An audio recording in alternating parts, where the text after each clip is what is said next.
Hey everyone, welcome back. I'm Mary. And I'm Brian, and today I need to publicly admit something a little embarrassing. Oh, this is going to be good. Go on. So last week I'm in a meeting and someone shares an idea, and I genuinely didn't agree with it, so it just said, "No, that's wrong." Just like that? No warm-up? Nothing? Nothing. Just straight, "No, that's wrong," like I was reading a fact off a page. Okay, and how did that land?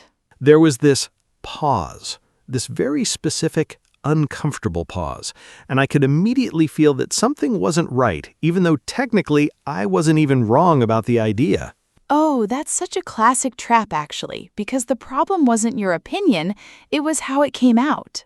Exactly. And afterward, I kept thinking, in my own language, I would never say it that bluntly. I'd naturally soften it somehow. But in English, under pressure, the polite version just didn't come out. That's so relatable actually, because I have almost the opposite problem. Wait, really? What do you mean? So for me, when I disagree with someone in English, I get so worried about sounding rude that I just agree instead, even when I don't actually agree. Oh, interesting. So you avoid disagreeing altogether. Completely. Like someone will say something I think is wrong and I'll just nod and go, yeah, maybe, even though inside I'm thinking, no, that's really not right at all. So between the two of us, we've got one person who's too blunt and one person who avoids disagreeing altogether. Exactly. Two very different problems, but honestly, I think they come from the exact same place. Which is? Not knowing the right tools. In our own languages, we naturally know how to soften a disagreement or push back gently, but in English, especially under pressure, that skill just isn't there yet. And that's exactly what we want to fix today. How to actually disagree in English clearly and honestly without sounding rude and without avoiding it altogether. Because disagreeing respectfully is honestly such an important life skill, at work, with friends, even with family. So if you've ever said something too bluntly or avoided disagreeing just to keep the peace, this episode is exactly for you. Stick with us, and if this already sounds familiar, go ahead and hit that like button, because trust me, you're definitely not alone. All right, Mary, let's figure out how to disagree without ruining the mood in a meeting. Let's do it. Okay, so tell me more about this. When did this actually happen to you? Give me a real story. Okay, so this was actually with a friend, not even at work.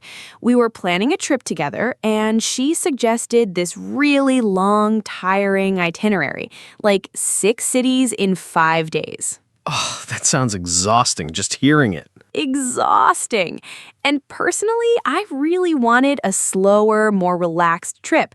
But instead of saying that clearly, I just said, yeah, sounds good, and went along with it. Even though you actually disagreed. Completely disagreed.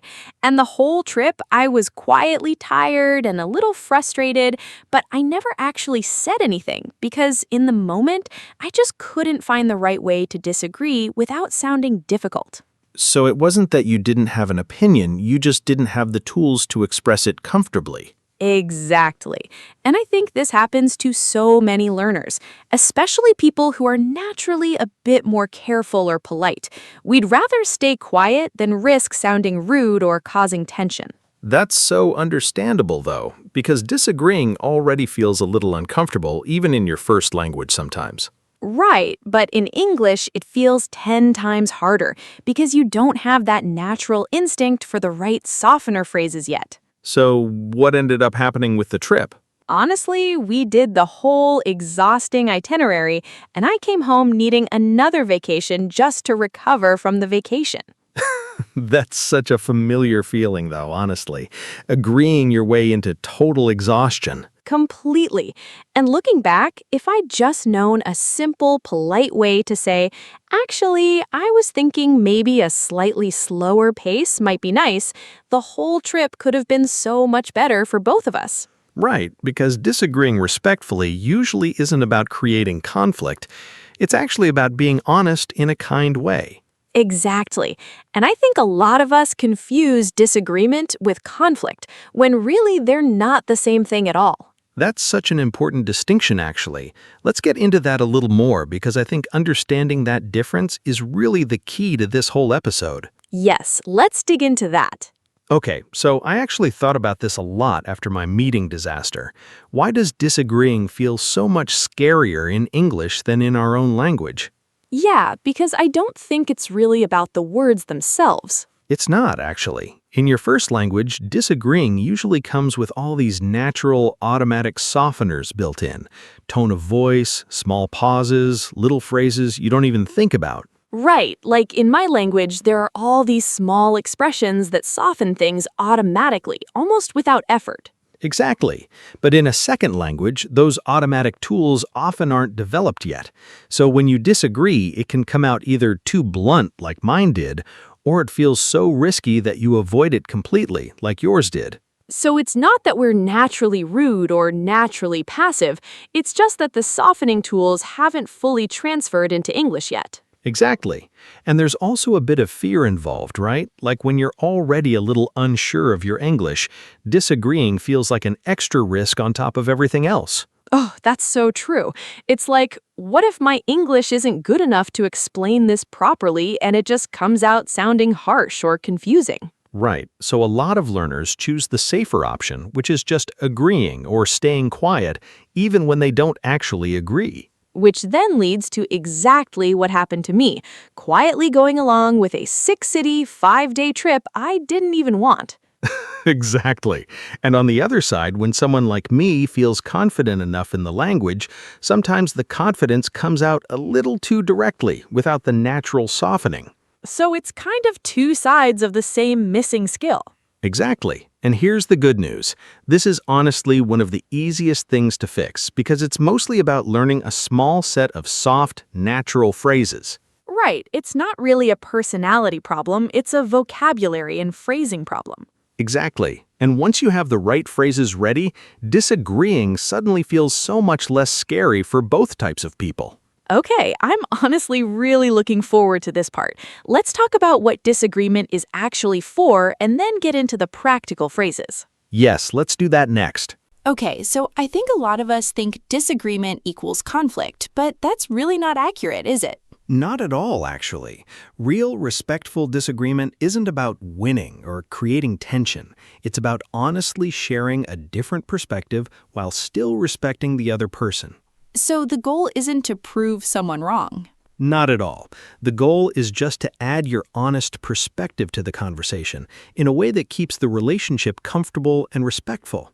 Oh, I really like that, because when I think of it that way, it takes away so much of the pressure of winning the disagreement. Exactly. And honestly, in most healthy relationships and workplaces, people actually respect someone more when they disagree respectfully, rather than just silently agreeing with everything. That's such a good point. Like, if I just told my friend gently that I wanted a slower trip, she probably would have completely understood and honestly respected me more for being honest. Exactly, because constantly agreeing, even when you don't mean it, can actually create more distance in a relationship over time, not less. Right, because eventually people can sense that you're not being fully honest, even if they can't quite explain why. Exactly. So learning to disagree kindly isn't just useful for English, it's honestly just a valuable life skill in general. And I think reframing it that way, disagreement as honesty, not conflict, already makes it feel so much less scary. Completely agree. And with that mindset, let's actually build the toolbox of phrases that make this so much easier in real conversations. Yes, let's do it. Okay, so I think the easiest way to think about this is in 3 simple layers. Soften first, share your view, then invite discussion. Okay, break that down for me. So step 1, soften first. Instead of jumping straight into your opinion, start with a small phrase that shows you're listening and considering their point. Something like, I see what you mean, but, or, that's a fair point, although. So it's basically acknowledging them before disagreeing. Exactly. It shows respect right from the start, before you even share your different opinion. Step 2, share your view clearly but gently. Something like, I actually see it a little differently, or I'm not sure I completely agree. Those already sound so much softer than, no, that's wrong. Definitely softer than that, yes. And step 3, invite discussion instead of closing the conversation. Something like, what do you think about that? Or, does that make sense from your side? Oh, that's such a nice way to keep it feeling like a conversation rather than a confrontation. Exactly. So altogether, instead of, no, that's wrong, it becomes something like, I see what you mean, but I actually see it a little differently. What do you think? That is such a huge difference, and honestly, it's not even that much longer. Not at all. Just a few extra soft words, and the entire tone completely changes. Okay, what about for someone like me who tends to avoid disagreeing altogether? What are some gentle ways to actually start disagreeing more often? Great question. I think a really helpful starting phrase is, can I share a different perspective? It's so soft and it almost always gets a positive response because you're asking permission first. Oh, I love that because it feels much less scary than just jumping straight into disagreeing. Exactly. Or you could say, I might see this a bit differently if that's okay, which again feels very gentle and safe. And I think for someone like me, it also really helps to remind myself that a small disagreement won't ruin the relationship. Most people actually respect honesty. Completely. And the more you practice these small phrases, the more natural and automatic they become, until eventually you don't even have to think about softening it. It just comes out naturally. Okay, I feel like it's time to actually practice this now. Should we role play a few situations? Let's do it. And this time, I promise not to say, no, that's wrong again. We'll see. Okay, first scene. We're coworkers, and you suggest we skip a project deadline meeting. Okay, I can do that. Should I start? Go for it. As himself. Honestly, I think we should just skip the meeting this week. We're all pretty busy anyway. I see what you mean. We are pretty busy, but I actually think we might need it just to stay aligned before the deadline. What do you think? That's fair, actually.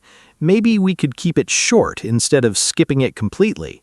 Breaking character. See how that went? No tension at all, just a gentle back and forth. It really felt natural. Okay, let's try another one. This time, imagine we're friends, and I suggest a restaurant you really don't want to go to. Perfect, let's do it. Start whenever you're ready. As himself. I was thinking we could try that new spicy noodle place tonight. As myself. That's a fair idea, although I'm honestly not a huge fan of really spicy food. Could we maybe find somewhere a little milder? Oh, yeah, totally. No problem. I didn't realize that. Let's find something else. Breaking character. See, that felt so easy, and honestly, it avoided a whole uncomfortable dinner of me quietly suffering through spicy noodles. Exactly. One small, honest sentence and the whole evening improves. Okay, one more. Let's do a family situation. Say, disagreeing with a parent about weekend plans. Okay, I'll start this time. As myself. Mom wants us to visit for the entire weekend, but honestly, I only have time for one day. As himself. I totally understand wanting to see her, but I'm not sure I can manage the whole weekend either. Maybe we could suggest just Saturday instead. As myself. That actually sounds like a good middle ground. Let's suggest that. Breaking character. See, even in a slightly more emotional situation, like family, the same gentle formula still works perfectly. It really does. And notice none of these role plays needed advanced vocabulary at all, just a few soft, respectful phrases. Exactly, and I think that's honestly the biggest lesson of today's episode. Disagreement doesn't need to be complicated. It just needs a little kindness built in. Okay, but what happens when someone reacts a little defensively even after you've disagreed gently? What do we do then? Good question. Let's talk about that next. Okay, so sometimes even with the gentlest phrasing, the other person might still react a little defensively. What do we do in that situation? Yeah, that definitely happens sometimes. And honestly, it's not always about how you said it. Sometimes people are just having a hard day or feel a little sensitive about that particular topic. So it's not necessarily a sign that you did something wrong. Exactly. And in that moment, one really helpful trick is to gently acknowledge their reaction without backing away from your honest opinion completely. Something like, I didn't mean to upset you, I just wanted to share my honest thoughts. Oh, that's such a gentle way to calm things down while still staying honest. Exactly. It shows care for the relationship without pretending you suddenly agree with everything. And I think it also helps to remember that a little tension in a disagreement isn't actually a disaster. It's just a normal part of honest conversations sometimes. Completely. Tension doesn't always mean something went wrong. Sometimes it just means the topic mattered to both people. That's such a comforting way to look at it, honestly, because I think a lot of learners, especially overthinkers like me, immediately panic the moment there's any tension at all. But a little tension, handled gently, usually resolves pretty quickly, especially if you stay calm and respectful throughout. Okay, I feel a lot more prepared now, honestly, for those slightly trickier moments. Same here, and I think that's really the final piece of the puzzle for today. One last thing before we wrap up, I think it's worth mentioning that directness levels do vary a bit across cultures too. Oh, that's such a good point, actually. In some places, people disagree pretty directly and openly, and it's just seen as completely normal. Right, and in other places, disagreement tends to be much softer and more indirect, almost hidden inside really polite language. So, if you're an English learner and disagreement in English feels a little different than what you're used to at home, that's completely normal. Exactly. It's not that you're doing something wrong, it's just a slightly different conversational style, and it takes a little time and practice to find your own comfortable balance. I think that's such an important reminder, honestly, because it takes away a lot of the pressure of getting it perfectly right immediately. Exactly. Over time, you'll naturally find your own personal style of disagreeing that feels both honest and comfortable. Good to keep in mind. Okay, I think it's time to bring everything together now. Let's recap. Okay, so first thing, disagreeing feels harder in a second language because our natural softening tools often haven't transferred over yet. It's not a rudeness problem, and it's not a personality problem. It's really just a phrasing skill. Second, disagreement isn't the same as conflict. The real goal is honestly sharing a different perspective while respecting the other person. Third, the toolbox. Soften first, share your view clearly but gently, and invite discussion instead of closing the conversation. Fourth, if someone reacts a little defensively, gently acknowledge their feelings without backing away completely from your honest opinion. And finally, directness levels vary across cultures, so there's no single correct way to disagree. It's really about finding your own comfortable, respectful style. Honestly, I think if people remember just one thing from today, it should be this. Disagreeing kindly is a sign of respect, not rudeness. I love that. And every time you practice it, even in a small, low-pressure moment, it gets a little easier. A little braver every time. Exactly. So that's it for today's episode. Thank you for sticking with us through Brian's very blunt meeting moment. And Mary's exhausting 6-city, 5-day trip. We're both clearly still learning too, honestly. Always. So here's what we want to know from you. Are you more like me, a little too direct sometimes, or more like Mary, someone who tends to avoid disagreeing? Let us know in the comments. We're genuinely curious which one is more common. And if this episode helped you feel a little more confident about disagreeing respectfully, go ahead and hit that like button. It really helps more learners find episodes like this one. And if you haven't subscribed yet, go ahead and do that too, because we've got a lot more real, practical episodes like this coming very soon. All right, we'll see you in the next one. Take care and don't be afraid to gently disagree today. Bye, everyone. Bye!